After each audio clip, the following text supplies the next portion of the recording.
¿Cómo se debe leer la Biblia? 7 pasos. Paso 1. Comienza con los evangelios. En su orden, ¿no? Mateo, Marcos, Lucas y Juan. Leyéndolos conocerás que Dios quiere hacer contigo un nuevo pacto, cuyo único mediador es Jesucristo y cuyo único mensaje es el Evangelio de Jesucristo. Y los evangelios te presentan a la persona y a la obra de Jesús de Nazaret. Evangelio significa buenas noticias. El nuevo pacto es diferente al que en el pasado Dios hizo con la nación de Israel, el antiguo pacto, el cual debes conocer a su tiempo. Conocerlo ahora en lugar de aclararte te confundirá. Paso número 2.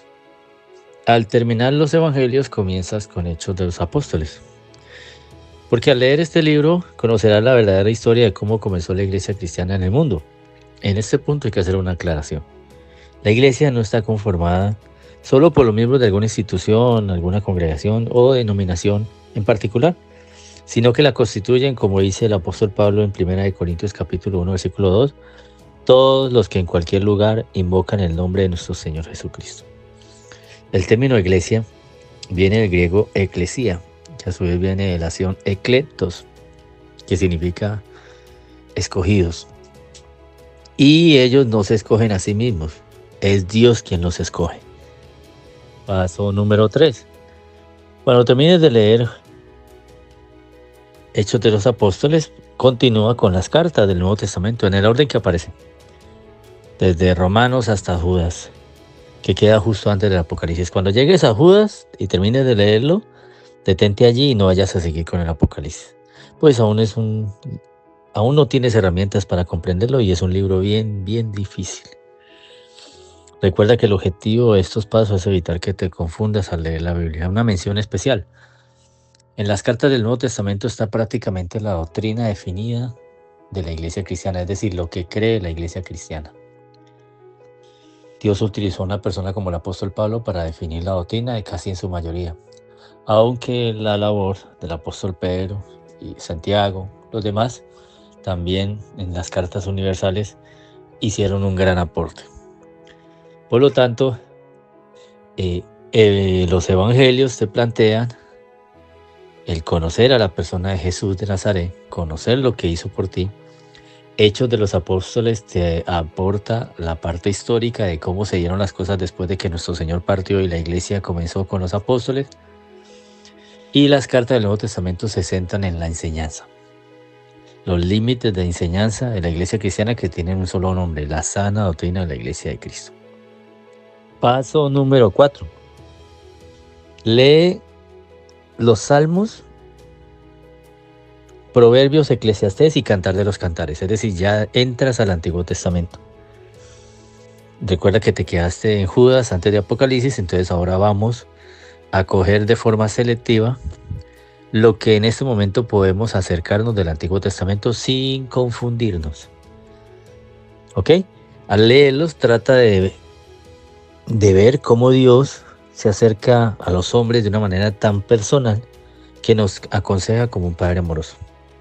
Pero ojo, aplica esos consejos que vas a ver en los Salmos, en los Cantares, en Eclesiastés y en los Proverbios.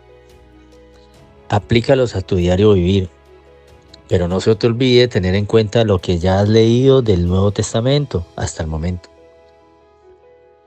Y esto es muy importante, es leer el Antiguo Testamento bajo la óptica del Nuevo Testamento, con los elementos actuales del Nuevo Pacto, mirar en retrospectiva hacia el Antiguo Pacto. ¿Por qué? Porque hay cosas en los Salmos, en los Proverbios, en Eclesiastés, en Cantar de los Cantares que no son para ti. Vamos a dar un ejemplo.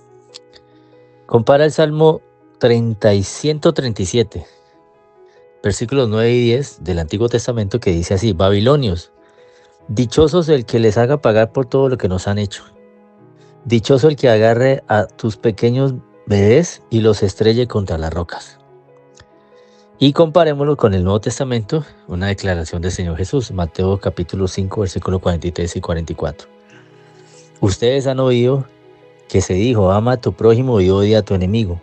Pero yo os digo, habla el Señor Jesús, Amen a sus enemigos. Amen, es una obligación, ¿no? Es una orden. Bendigan a quienes los maldicen. Hagan bien a los que los odian y oren por quienes los ultrajan y los persiguen. O sea que ese anhelo de venganza del Antiguo Testamento de los israelitas, genuino para ellos, porque ha sido un pueblo azotado por todos los imperios y ha vivido bajo la correa del Señor. Entonces, ese anhelo de ver venganza, pues hoy en el Nuevo Testamento no tiene validez, no tiene asidero. Y en ninguna manera Dios le ha mandado a la iglesia a matar a sus pares o a asesinar a que no piense igual, como llegó a ser la tradición con la Inquisición y en el tiempo de la formación de la Iglesia Católica en el siglo IV, donde comenzaron a perseguir ya en el nombre, ya no de los césares, sino con los emperadores convertidos en pontífices romanos, mejor dicho, papas. Comenzaron a perseguir a todo aquel que no se sujetara a la doctrina de la Iglesia Universal en ese momento. Católico significa universal. Entonces, en ese orden de ideas, este anhelo en el Antiguo Testamento de una venganza de sus enemigos, hoy hay que cogerlo con pinzas. No aplica necesariamente para la Iglesia de Cristo. Y a la Iglesia de Cristo no se le debe olvidar que el Señor dijo que Él es la venganza. Mía es la venganza, yo pagaré. Porque Él es un juez justo. Y Él conoce realmente si hubo malas intenciones y Él conoce las intenciones del corazón. Así que hay que dejarle a Él todo tipo de venganza. Por tanto, cuando leas estos pasajes de la Escritura del Antiguo Testamento, que es el primer acercamiento en este paso número 4, pues vas a tener en mente todo lo que leíste del Nuevo Testamento y que no se pierda de otro. ¿Ok?